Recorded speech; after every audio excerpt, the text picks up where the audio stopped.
chế chua nó chế nó lo mới nó cái sáng nó nó nó chế nó cha sáng sáng ở ai cô toàn mình cô sợ cho nên ta tỏ ra sợ nó lúc cha sáu mình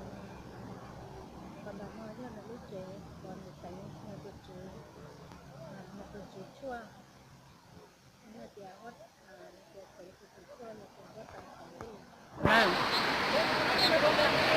tayตัวนี้ใช่เจ้ารักษาตายเอากินบักลุงก็มีเอากินเอาเรื่องไม่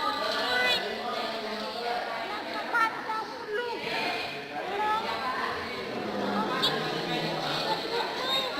กินได้จะเปลืองจังทีเดียวมาเราเดียวต้องการเราได้ต้องมีเอากินปี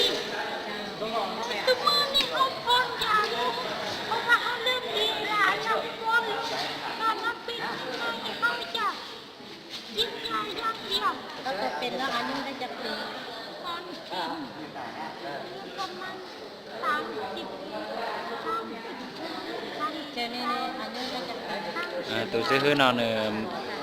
ผีลีนะหนึ่งผีลีหนึ่งตื้ออยู่ตัวเลยแต่สิ่งหนึ่งเราชอบมาสิ่งหนึ่งตรงนะให้รู้จีชนดอแต่สิ่งนั้นหนึ่งลูกกาจีจงเลยvì thằng đóตื้อตัวจีตะก็ไม่ชอบมาสิ่งตัวเขาจีสั่งตะก็รอจีลูกกาจีจงเลยnên nó nói chẳng khó chế lúc họ bắt đầu trò lò ta chỉ nói như khó thế nhưng ta trò lò nữa tao vô chỗ bắt xa tôi tua nè tụi nó hùa mẹ đuồng chạy nó bé nhau nó bé món nữa hùa chàng đuồng chạy nè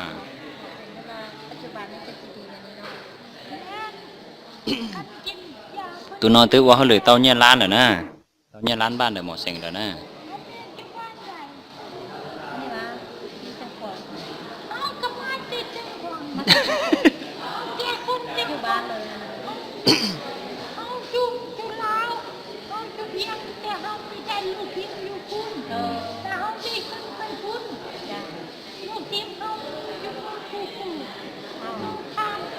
บางครั้ง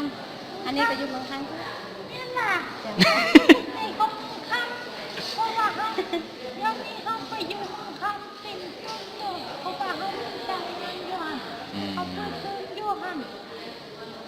เขาเปิดเทอมอยู่ประมาณ2 จุดแล้วเขาลงไปดูแลใจเขาคนลงไปเมื่อนี้เขาก็ได้หลายคนได้ประมาณใกล้กว่าเขาแต่ที่อยู่40เพราะว่า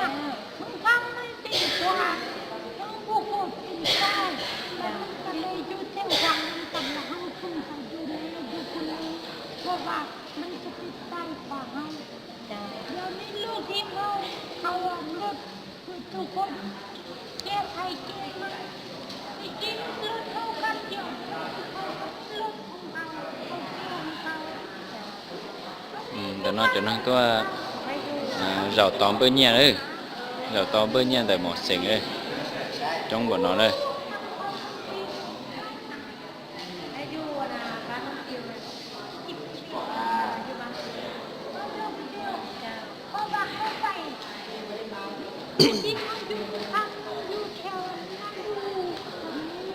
cho nó đu ôi nhân cài gì mê tayนาดูยังไกลเกินยังไกลไปยังแปดละอยู่บ้านก้อยเลยมันมีหลายบ้านเลยมีหลายบ้านอ่ะมีหลายบ้านแต่ว่าเขาไปเอามาเจ้าไปเอามาได้ละเจอนี่อันนี้ได้ตัดไปแล้วนี่ได้ตัด15ได้ตัดก็ดีแล้วดีตั้งนี่นะรวมนะเขาค่อยดีค่ะรับเป็นรับเป็นใจแม่แต่ว่าบัดนี้มาประหารทางนี้คิดไรที่จะต้องทำท่าอย่างนี้นวดแล้วสบายใจดีนวดอย่างนี้สบายใจจังคำถามคือนี่แหละใครเนี่ยต้องการ3นะคะใครเนี่ยต้องการ7นะคะใครเนี่ยต้องการ15นะ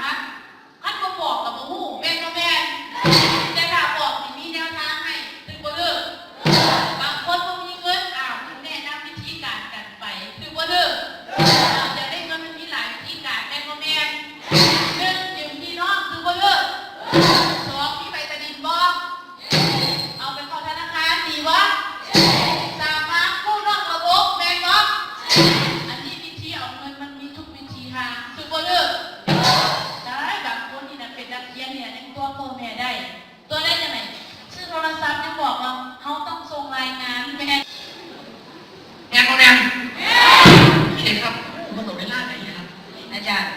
เอาไปเนี่ยไปส่วนมันไม่ส่วนงานไปส่วนอันเป็นเรื่องนะครับเรื่องทุกเรื่องแรงความต้องดังนู่นนี่ต้องเรื่องไปเป็นหลีบอกกูเรื่องแรงต้องหาเลยวันนี้ถึงด้วยบางเวลา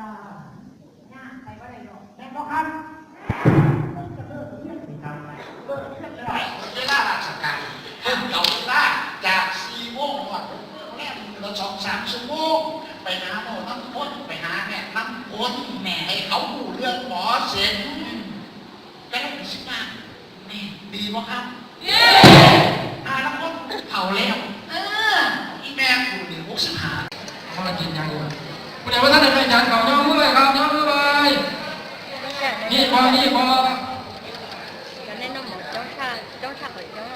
จงมาเห็นจอยนั่นไปเลยจอยไม่ได้กินของต้องหวานเลยเนี่ยไม่ได้กินหวานไม่ได้กินเขา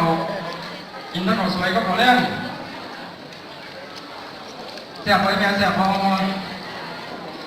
แซ่บเพราะแซ่บเพราะเคยเอิญจอยแล้วเจ้าดอกมาด้วยเพราะว่าจะคน